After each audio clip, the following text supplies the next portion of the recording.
Colossenses 1, de 9 a 12.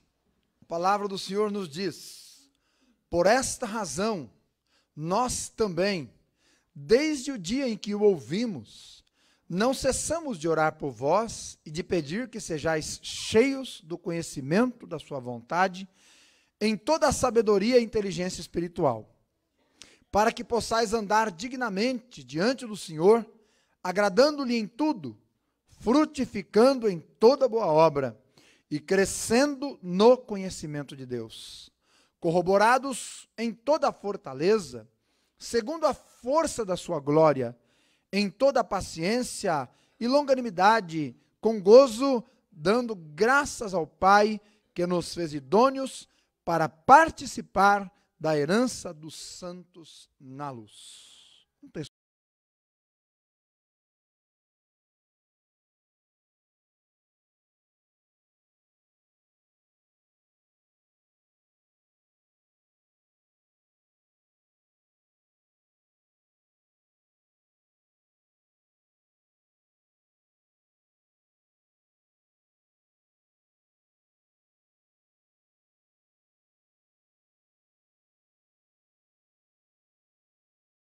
curto para a nossa reflexão nesta manhã. A oração do apóstolo Paulo em favor dos colossenses. Esse é o nosso tema. A oração do apóstolo Paulo em favor dos colossenses. Uma vez que já oramos, vamos direto então à mensagem de Deus para o nosso coração. Meus irmãos, orar é uma das maiores necessidades do crente. Mas às vezes a gente não gasta tanto tempo orando. Orar é um dos maiores privilégios cristãos, porque orar é falar com o Pai. Mas às vezes esse tempo não é muito valorizado. E eu fico pensando às vezes, se nós entendêssemos o quanto orar faz bem, o quanto aproveitar o tempo na presença de Deus faz bem, o quanto orar produz mais do que grandes esforços físicos, o quanto orar, traz vitórias nas batalhas espirituais.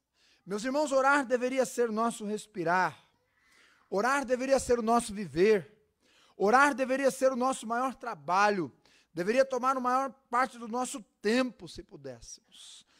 Se realmente entendêssemos o que acontece através da oração. No capítulo 10 do profeta Daniel, nós temos um exemplo deste efeito da oração. Dizem as escrituras que Daniel está de joelhos orando, e quando ele está naquela posição, alguém lhe toca e diz: Daniel, homem muito amado, eu fui te enviado para dizer a você que desde o primeiro dia em que você começou a clamar, são ouvidas as tuas orações nos céus. E por causa das tuas orações eu te fui enviado para te declarar o que Deus vai fazer. Se entendêssemos esta grande verdade um pouco mais profundamente, meus irmãos. Paulo entendia, e por isto ele ora pelos irmãos aos quais ele nunca conheceu e viu face a face. Não é? Esse trecho dos versos 9 a 12 é uma oração de Paulo em favor dos colossenses. E a sua oração é profunda, ela expressa a prioridade da vida de qualquer cristão, que são as coisas espirituais realmente. E ela inclui os irmãos que ele não conhecia, os colossenses. Ela não foi uma oração ocasional, ela foi uma oração, diz o texto aí, perseverante. Preste atenção que ele diz: por esta razão, nós também, desde o dia em que o ouvimos, quer dizer, ouvimos Epáfras, não cessamos de orar por vós. William Barclay disse que esta oração que Paulo faz aqui, ela revela mais sobre a essência da oração intercessória do que qualquer outra no Novo Testamento. Por isso esse trecho é fundamental, é especial, é um texto que fala sobre a oração intercessória de Paulo pelos Colossenses, e nós devemos aprender com ela. E claro, irmãos, Paulo orou porque a vida dele foi uma vida marcada pela oração. Se não, vejamos, quando o primeiro mártir do cristianismo, Estevão, lá no capítulo 8, versículo 1, estava partindo para a glória, Saulo consentia na sua morte, e Estevão está orando. Quando este Saulo foi encontrado por Jesus e transformado por Jesus, Ananias vai encontrá-lo na casa de Judas na sequência, e ele está orando. Atos capítulo 9, versículo 11. Quando ele é designado junto com Barnabé para o campo missionário, a igreja em Antioquia o faz estando toda ela orando. Sua vida foi marcada pela oração. Todas as 13 cartas que ele escreve, em todas elas ele ora. Quando ele dá seu testemunho na segunda carta aos Coríntios sobre os sofrimentos que ele teve por causa do Evangelho, em um dos momentos que ele está dando o seu testemunho, ele diz assim: em vigílias, muitas vezes, em jejum, muitas vezes. Quando ele esteve perto da morte, não é? E da vida, diz lá em 2 Coríntios, ele quase desesperou. Ele não tem dúvidas em relatar que só suportou aquele momento de desespero pela oração. Capítulo 1, versículo 3 a 11. Quando ele estava sendo levado para Roma, já na sua última viagem, já no seu destino final neste mundo, já com uma certa idade avançada, o navio foi chicoteado, chibateado pelas ondas do temporal, e realmente aquele navio praticamente vai ser destruído depois. Mas antes disso, quando a população havia perdido a esperança, Paulo se levanta e anima aquela tripulação e diz: esta noite o anjo do Deus de quem eu sou e a quem eu sirvo esteve comigo. Por quê? Porque ele estava orando.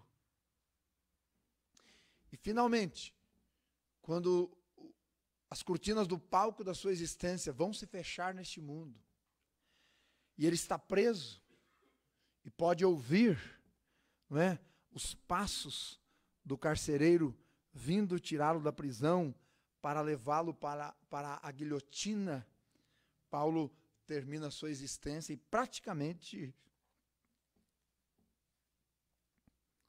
vai para o suplício, martírio, enfim, em oração.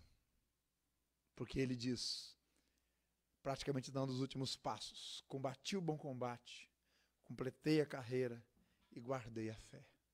Coroa da justiça me está guardada, não somente a mim, mas a todos aqueles que amarem a sua vida. É um homem de oração. É uma pessoa que trilhou os caminhos que trilhou neste mundo, depois que conheceu o Evangelho, sustentado, guardado, suprido, orientado diante de Deus por uma vida de oração. A vida dele foi marcada pela oração. Oh, meus irmãos, que fôssemos marcados assim também. Oh, que fôssemos. Que fôssemos marcados não pelos cargos que ocupamos, ou pelo dinheiro que temos, nem pelos bens que adquirimos, nem pelas viagens e empreendimentos que realizamos, mas pela vida simples, derramada aos pés do Senhor em oração. E dele pudéssemos receber todo o poder, energia, vigor, força, sabedoria para os embates da vida. A glória desta vida, meus irmãos, ela é como a neblina da manhã. Cedo passa. Mas aquilo que construímos diante de Deus em oração, na presença, na intimidade dele, permanece para a eternidade. Por isso a vida deste homem foi marcada pela oração, e é por isso que ele ora nesse texto aqui. Vejamos então a oração do apóstolo Paulo pelos Colossenses. Em primeiro lugar, qual a razão da oração de Paulo? Diz o versículo 9, no primeiro trecho: por esta razão. Mas que razão? A razão está nos versos de 4 a 8, que diz: porquanto ouvimos da vossa fé em Cristo Jesus, do amor que tendes para com todos os santos, da esperança que vos está reservada nos céus, verso 6, que chegou até vós, como está em todo mundo, e vai frutificando, como frutificou entre vós. O apóstolo Paulo, não é? Ele está orando pelo fato de que havia nascido uma igreja na cidade de Colossos, e aquela igreja estava bem, estava progredindo, estava crescendo. Deus usara Epáfras, como Deus pode usar qualquer pessoa para fazer a sua obra, quando essa pessoa está em suas mãos. E Epáfras, usado por Deus, fundou a igreja de Colossos, e a igreja estava crescendo na fé, no amor, na esperança, no trabalho, estava frutificando. Já haviam plantado outras igrejas ali em Herápolis, ali em Laodiceia, a igreja estava bem, e esse é o motivo de Paulo orar a Deus por eles. Meus irmãos, Deus pode usar você para fazer a obra dele. Nossa igreja em Arthur Nogueira nasceu na casa de um casal cuja irmã estava tratando um câncer, numa chácara. Mas eles rogaram que o pastor Josias e o Jardim Florencio fossem lá fazer cultos naquele lar, e foram. E na medida que foram fazendo cultos ali, o Senhor foi acrescentando 1, 2, 3, ao ponto de que não dava mais para ficar naquela casa, tinha que então ter um obreiro, e você sabe que hoje nós temos um templo, uma igreja, um obreiro, uma família cristã lá maravilhosa. E Deus usou um casal cuja irmã estava com câncer, e pela graça de Deus, depois de mais de 10 anos, está viva servindo o Senhor. E Deus usou Epáfras para fundar a igreja de Colossos. Aquela igreja se tornou uma igreja modelo, espelho para outras. Perceba nos versos de 4 a 8 que diz que era uma igreja de fé, de amor, de esperança, que dava frutos, cheia do Espírito Santo. Um espelho para nós, irmãos.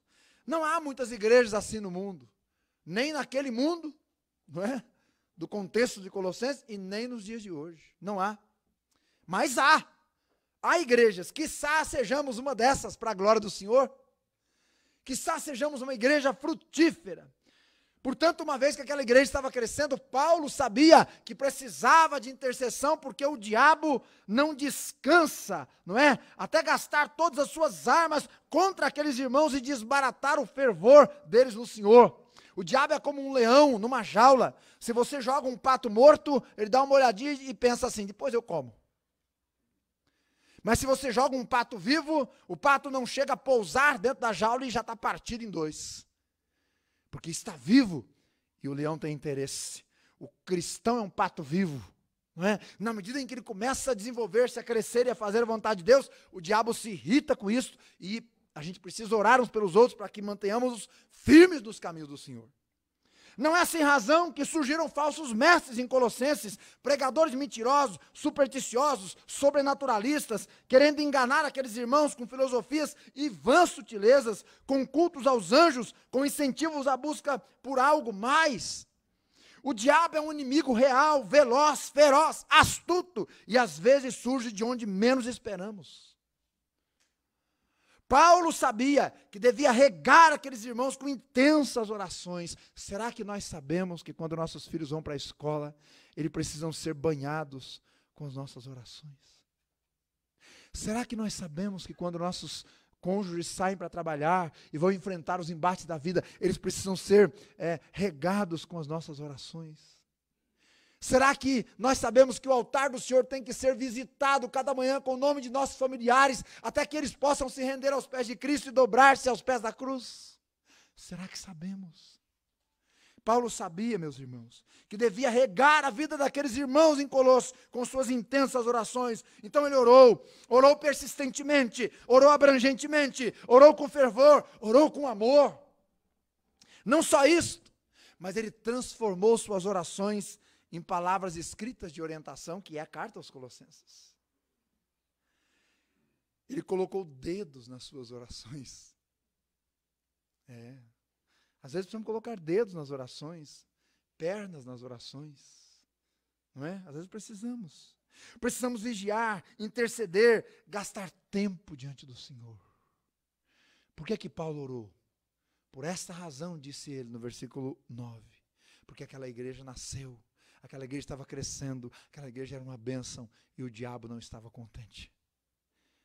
Por isso precisamos orar também pela nossa família, nossa igreja, nossa cidade.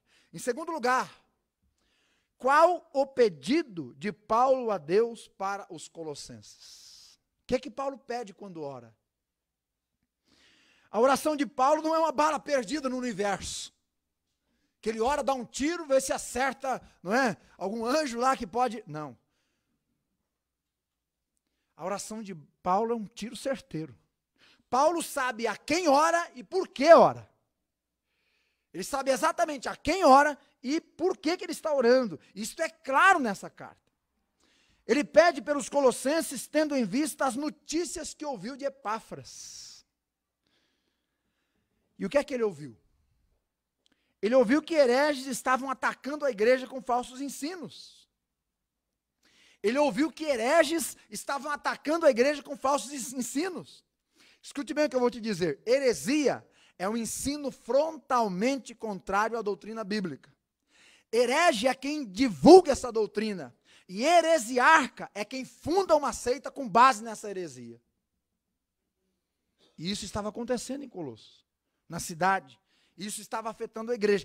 O que ensinava a heresia de Colossos? A heresia ensinava que o espírito é bom, mas a matéria é má. Então o corpo não tem valor. Paulo combate isso no capítulo 1, versos de 15 a 20. A heresia ensinava que se deve seguir cerimônias, rituais e restrições para você ser aperfeiçoado. Fé em Cristo não é suficiente. Paulo combate isso no capítulo 2, verso 11, até o capítulo 3, versículo 11. A heresia diz que deve-se negar o corpo e viver, não é, uma vida num rigoroso ascetismo, não é, uma vida rigorosa, dedicando-se, entre aspas, não é, a questões espirituais, enquanto que o corpo pouco valor tem. Paulo combate isso no capítulo 2, versículo 20 a 23. A heresia diz que os anjos devem ser adorados. Paulo combate no capítulo 2, versículo 18. A heresia diz que Cristo não podia ser divino e humano ao mesmo tempo. Paulo combate isso no capítulo 1, do verso 15 a 2, versículo 2 e 3. A heresia diz que é necessário obter conhecimento dos segredos para você crescer. E isso não era para todos, era só para os elevados. Né? Paulo combate isso no capítulo 2, verso 2 e 18. A heresia diz que você deve aderir à sabedoria, à tradição, a filosofias humanas. E Paulo combate isso no capítulo 2, versículo 4, de 8 a 10. A heresia diz que é muito melhor combinar os aspectos de várias religiões. Então você deve abarcar todas as religiões, não é? E a servir a Deus, servindo a Deus através de vários deuses. Paulo combate isso no capítulo 2, versículo 10. A heresia diz que não há nada de errado na vida imoral, porque o corpo nada vale. Então dê ao seu corpo aquilo que ele pedir. Paulo combate isso no capítulo 3, versículo de 1 a 11. Então perceba que era uma heresia perigosíssima, porque ela satisfazia os desejos da carne. E se tem uma coisa que é manhosa em nós, irmãos, é nossa carne. Com certeza, hoje de manhã, quando você acordou, ela te disse: olha, está um frio lascado, você não perdeu nenhum culto esse ano. Não disse? Ou se disse. E ela disse com aquela vozinha assim, cativante, né? Senhora, vá à noite, não tem problema nenhum, afinal você é um bom crente. Irmãos, a nossa carne é manhosa, a bichinha é esperta, não é? E ela ataca mesmo. Ela ataca mesmo. Diante desse derrame de heresias que alegravam a carne, que poderiam desviar os colossenses, Paulo ora e ele pede a Deus. E o que ele pede a Deus? Duas coisas. Está aí no versículo de número 9. Porque, por essa razão, nós também, desde o dia em que ouvimos, não cessamos de orar por vós e de pedir. Está aí o pedido. Pedir o quê? Primeiro, que sejais cheios do conhecimento da sua vontade. É o primeiro pedido. Sejam vocês cheios do conhecimento da vontade de Deus. Irmãos, no Novo Testamento, a palavra pleno ou cheio significa ser controlado por. O ser humano está sempre cheio de alguma coisa que está controlando a sua vida. Ou ele está cheio de ansiedade, que está controlando a sua vida.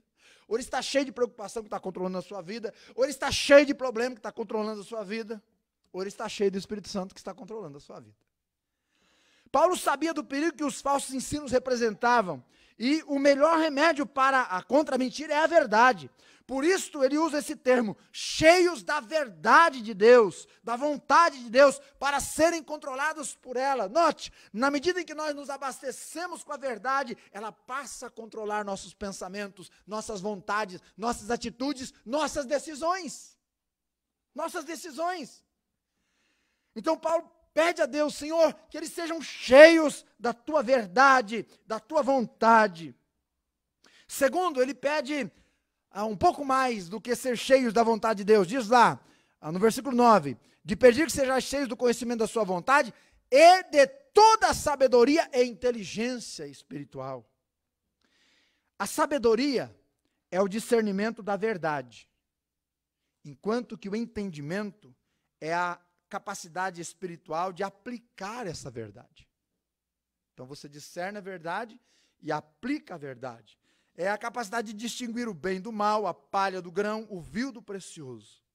E por falta desses itens preciosos, em nome de Deus, por falta de discernir a vontade de Deus, de discernir Deus, crimes horrorosos são cometidos.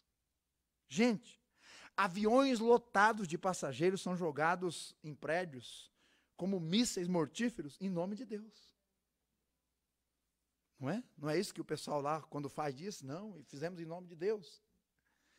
Guerras encarniçadas têm sido travadas, destruindo cidades, soterrando pessoas indefesas e matando milhares de pessoas em nome de Deus, porque não discernem a verdade, não discernem a palavra. Terroristas explodem bombas, matando dezenas de inocentes em nome de Deus. O próprio Saulo perseguiu o caminho, perseguia a igreja, perseguia o Cristo em nome de Deus, que em nome de Deus não era coisa nenhuma. Por isso Paulo pede a Deus duas coisas, que eles sejam cheios da verdade e cheios de discernimento. Irmãos, nós devemos pedir isso para todos nós. Senhor, me encha com a tua verdade, me dê sabedoria e discernimento para eu aplicar a verdade de maneira sábia e correta no meu dia a dia. Por que Paulo pede isso aos Colossenses, esse conhecimento? Por 3 motivos. Primeiro, o conhecimento livra da ignorância e do astuto engano. Uma vez cheio de conhecimento e da verdade, aquelas heresias não iam dominar mais o coração deles. Não teria perigo, não ia dominar a mente. Segundo, porque o conhecimento dá segurança. Você quer ver? Se você fosse designado para ir no seu trabalho no Rio de Janeiro entregar um documento no endereço que você não conhece, sendo que você nunca foi lá, você iria com coragem ou com medo? Não, pastor, eu ia com coragem. Amém. Deus te abençoe nessa coragem. A maioria iria com medo. Porque o desconhecido gera insegurança.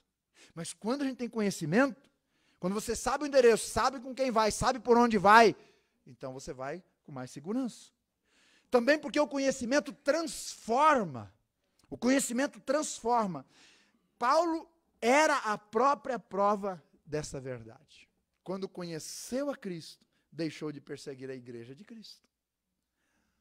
Então, por isso, Paulo pede duas coisas. Que eles sejam cheios do conhecimento da verdade de Deus e cheios de sabedoria e de entendimento. Irmãos, isso nós deveríamos pedir para todos nós aqui, todos os dias. Em terceiro lugar, qual é o propósito do pedido de Paulo a Deus em favor dos Colossenses? Verso 10, está aí na sua Bíblia. Qual é o propósito? O propósito aparece na palavrinha para. Então, para quê? Para que possais, em primeiro lugar, andar dignamente do Senhor. Não é o que está escrito aí? Para que possais andar dignamente do Senhor. Irmãos, essa expressão andar dignamente tem a ver com o terceiro mandamento, que diz, não tomarás o nome do Senhor teu Deus em vão. Então, andar dignamente significa que aquela pessoa que professa uma fé em Cristo, que professa ser de Cristo, que professa ter Cristo na vida, deve andar como ele andou. Se andar contrário, transgride o terceiro mandamento e anda indignamente. Mas ele tem um outro propósito, que continua aí, para que possais andar dignamente do Senhor, agradando-lhe em tudo. Segundo lugar, viver para o inteiro agrado de Deus. E esta é uma decisão que nós devemos tomar todos os dias. Quando você vai se vestir, você vai tomar essa decisão. Quando você vai falar com alguém, tratar de um assunto, resolver um problema, você vai tomar essa decisão, se vai agradar a Deus ou não. Quando você vai fazer um negócio, você vai tomar essa decisão, se vai agradar a Deus ou não. Quando você vai fazer uma compra, você vai tomar essa decisão. Quando você vai partir para um relacionamento, você vai tomar essa decisão. Cada dia, todos os dias, em todos os momentos, nós vamos decidir se nós vamos viver agradando a Deus em tudo ou não. E Paulo pede a Deus que eles tenham sabedoria, sejam cheios de verdade para agradar a Deus em tudo. Mas ele tem mais um propósito, está aí no versículo, não é? Agradando-lhe em tudo, frutificando em toda a boa obra. Frutificando. Meus irmãos, são os frutos que revelam realmente quem somos. São os frutos que revelam quem somos. Pelos frutos os conhecereis, diz o Senhor. O crente é um ramo da videira que existe para frutificar. Quando o ramo não frutifica, o que diz João 15? O viticultor vai lá e corta, né? Corta, porque não está produzindo fruto. Porque o ramo existe para produzir fruto. E Paulo tem esse propósito. Você tem que ser cheio de conhecimento, cheio de sabedoria, cheio de entendimento para frutificar na obra. E quarto, está lá no versículo 10, não é? O quarto propósito, e cresçam no conhecimento de Deus. Todos os cristãos são organismos que crescem, não são máquinas que apenas desempenham uma função. Não, a gente cresce. Você cresce. Você amadurece na fé. Você progride na presença de Deus. Quando um crente permanece estagnado, ou não é crente, ou está desviado. Porque o crente tem que crescer. Ele precisa amadurecer. Ele foi feito para isso. Não é? O propósito de Paulo era que aqueles irmãos permanecessem firmes rumo à maturidade, então, amadurecendo, eles resistiriam naturalmente aos heresiarcas, não é? As heresias que seriam jogadas para cima dele. Este é o propósito de Deus para todos os crentes, que nós cresçamos em tudo, não é? Que nós, conforme diz o versículo 10, andemos dignamente do Senhor, agrademos-lhes em tudo, frutifiquemos em toda boa obra e crescemos no conhecimento de Deus. Quarto e último lugar, qual é o objetivo que Paulo quer alcançar com este pedido? Qual é o objetivo? Claro que o versículo 11 vai responder. Diz lá, corroborados em toda a fortaleza. Quando eu li esse corroborados, eu pensei, meu Deus, o que é isso? Que é isso? Corroborados. Ó, que palavra grande, né? Seria melhor se nós lêssemos assim, sendo fortalecidos por Deus. Corroborados quer dizer sendo fortalecidos. Então perceba, Paulo está orando para que eles se encham de Deus, para que eles possam crescer então ali diante do Senhor, agradando-lhe, com o propósito de serem fortalecidos em Deus. Esse é o objetivo, serem fortalecidos no Senhor. Meus irmãos, isso nada mais é do que o poder do Espírito Santo fluindo nas vidas dominadas, controladas, não é? De maneira transbordante. Então o Espírito, por isso aqui no Colossenses vai dizer, o Espírito em nós é a esperança da glória. O Espírito Santo ali trabalhando. E na linguagem paulina em Efésios significa, eles deviam ser cheios, transbordantes do Espírito Santo realmente.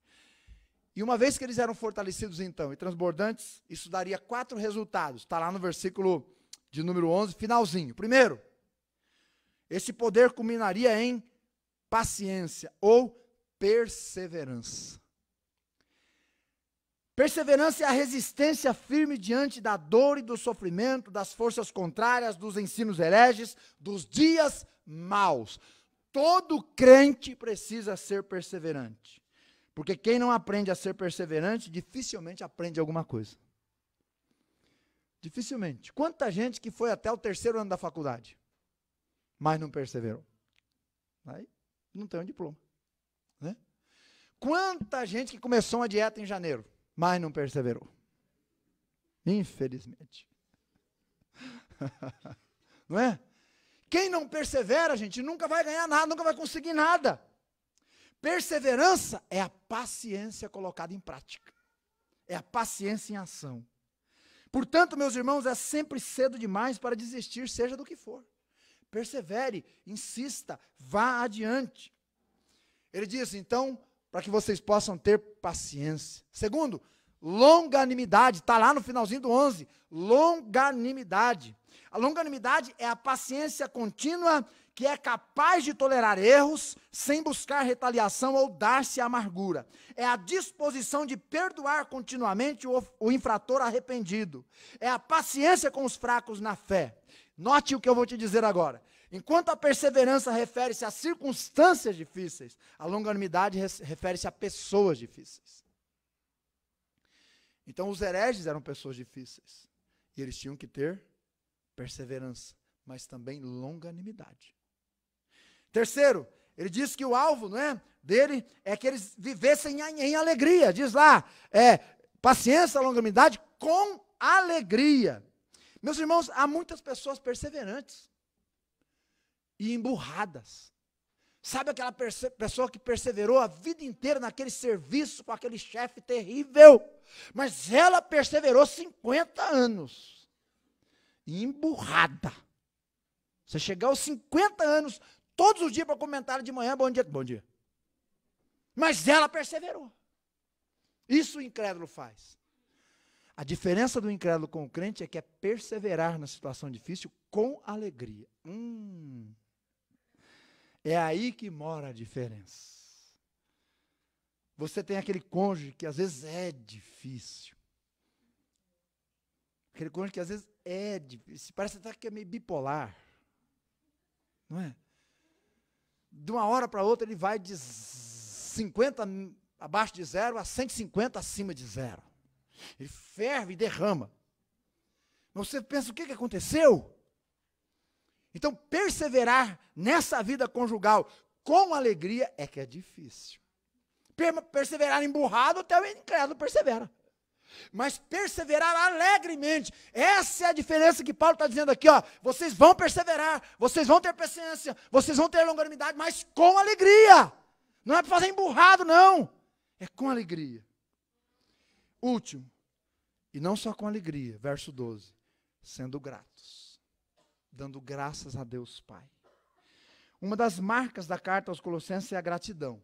5 vezes nessa carta, Paulo vai pedir em oração que eles tenham um coração grato. 5 vezes. 5 vezes. Mas a gratidão não flui em todos, irmãos. Infelizmente, não flui. No dia 8 de setembro de 1860, eu estou terminando então, um barco com dezenas de pessoas afundou em Vastos, nos Estados Unidos. E um estudante de teologia, que estava próximo, chamado Edward Spencer, sozinho conseguiu salvar da morte 17 pessoas. O problema é que nesse esforço demasiado para salvar essas pessoas, ele perdeu a saúde. Não pôde mais nem estudar e tornou-se deficiente até o dia da sua morte. A ingratidão de tudo é que as pessoas que acompanharam os seus dias finais não viram nenhuma das 17 pessoas, uma vez sequer, dar uma palavra de gratidão. É triste, não é? Como é triste a ingratidão. Mas não é o que Paulo quer aos Colossenses. Ele diz, irmãos, em tudo vocês vão dar graças a Deus, em tudo vocês vão ser gratos a Deus Pai, que nos fez idôneo para participar da sua herança com os santos na luz. E eu termino, Paulo então ora por eles. De igual modo devemos orar uns pelos outros continuamente, porque todos os dias nós somos atacados.